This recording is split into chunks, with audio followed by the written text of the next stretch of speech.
Salam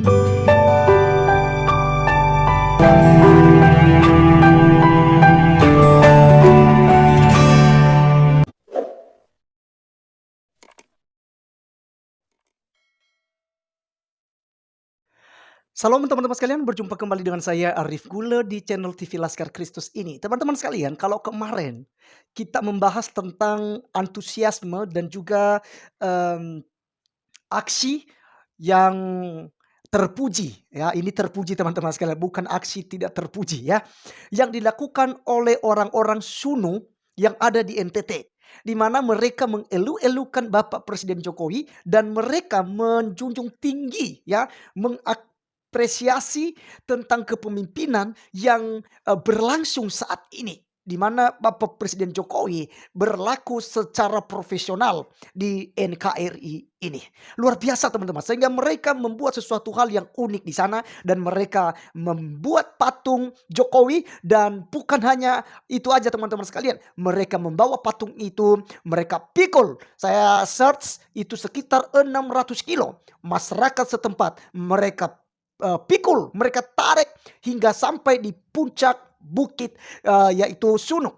Teman-teman luar biasa sekali. Jadi itu akan membuat para kadrun yang tidak suka dengan Jokowi akan semakin ganas ya.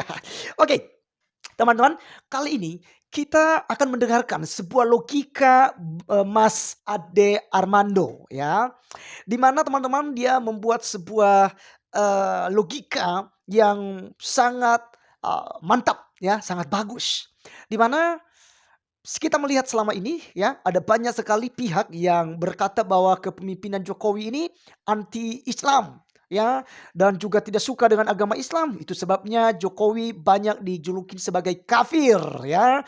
Tetapi teman-teman sekalian, mereka memframing banyak hal untuk menjatuhkan Bapak Presiden Jokowi. Tetapi pada kenyataannya Bapak Presiden Jokowi semakin hari semakin dicintai oleh masyarakat Indonesia. Oleh karenanya teman-teman sekalian, saya setuju dengan Ade Armando dan juga saya bangga ada orang yang punya logika semacam ini. Saya diberkati dan saya mau kalian semua juga diberkati. Mari kita sama-sama menonton videonya. Berikut videonya.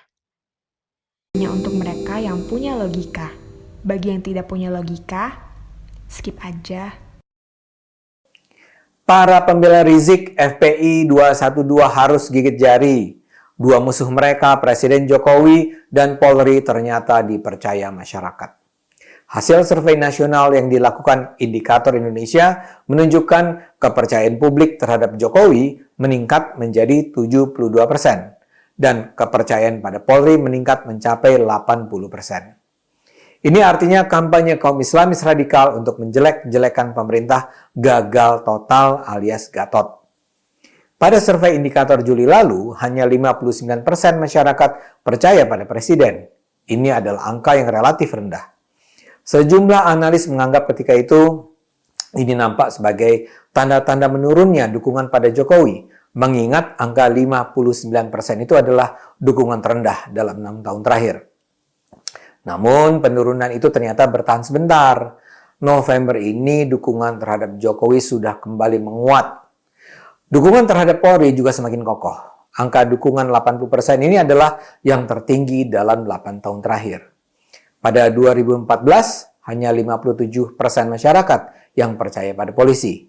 Pada 2016, angka itu naik menjadi 73%, pada 2020 72%, dan tahun ini naik tajam menjadi 80%. Angka-angka ini penting karena baik Jokowi maupun Polri terus dihajar habis-habisan. Tapi ternyata masyarakat tidak terperdaya. Salah satu kampanye hitam terhadap Presiden dan Polri adalah tuduhan bahwa rezim Jokowi itu anti-Islam. Sekedar ilustrasi, awal bulan ini sebuah organisasi bernama Forum Ahli Sunnah Wal Jamaah mendatangi Komisi 3 DPR. Mereka mengajukan 3 hal. Pertama, kata mereka menolak keras dan melawan segala bentuk agenda Islamofobia yang memberi stigma dan labelisasi buruk bagi umat Islam. Kedua, mereka menolak keras hukum yang memidanakan simbol, konsep, serta akhlak yang diajarkan dalam Islam.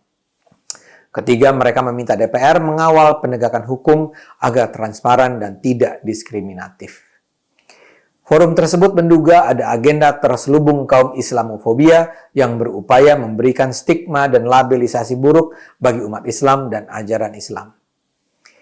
Apa yang dilontarkan forum ini nampak menjadi agenda kampanye utama kaum Islamis selama ini.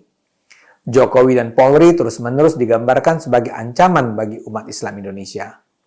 Tuduhan ini terutama dikaitkan dengan ketegasan sikap Jokowi dan Polri dalam beberapa tahun terakhir ini. Jokowi dan Polri memang terlihat tidak ragu. Pemerintah dengan tegas menangkap Rizik Syihab, menahan Munarman, membubarkan HTI, tidak memperpanjang izin FPI, menolak memberi izin penyelenggaraan reuni 212.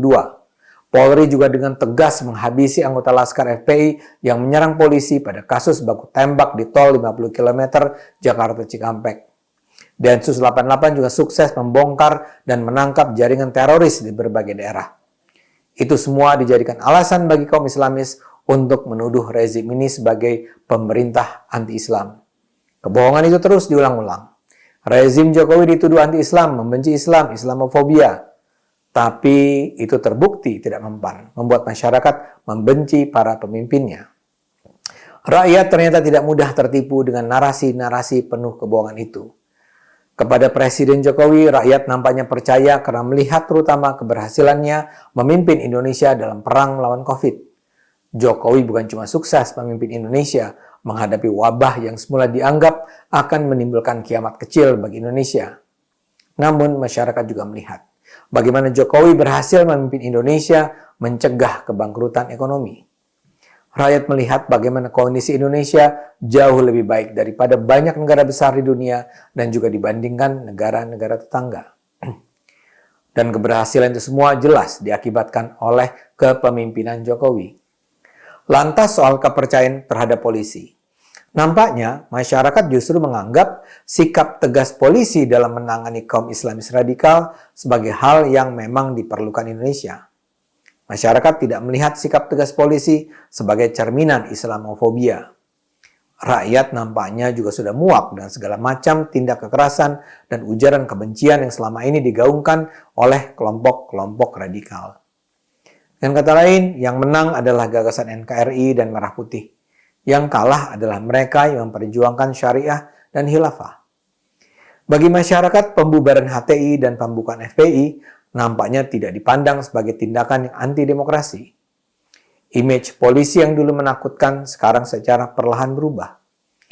Dan ketegasan sikap polisi yang ditunjukkan dalam kasus-kasus tertentu tidak dipandang sebagai perilaku anti-HAM yang mengancam demokrasi. Sebagai ilustrasi, sikap tegas polisi dalam menangani para demonstran dalam sejumlah kasus selama ini digambarkan sebagai cerminan sikap represif anti-demokrasi. Begitu juga ketika polisi menghapus mural-mural di ruang publik yang menghina pemerintah. Itu juga diframe sebagai pembatasan terhadap kebebasan berekspresi. Kini terbukti narasi dan frame semacam itu tidak berhasil menghancurkan dukungan terhadap pemerintah. Tingginya dukungan terhadap polisi menunjukkan bahwa buat masyarakat, polisi yang tegas bukanlah polisi yang mengancam demokrasi. Bahkan bisa dibilang, polisi yang tegas adalah polisi yang dibutuhkan untuk menyelamatkan demokrasi. Tingginya angka dukungan rakyat terhadap Presiden dan Jokowi menunjukkan masyarakat Indonesia adalah masyarakat yang berakal sehat. Karena itu, mari terus gunakan akal sehat, karena hanya dengan akal sehat negara ini akan selamat.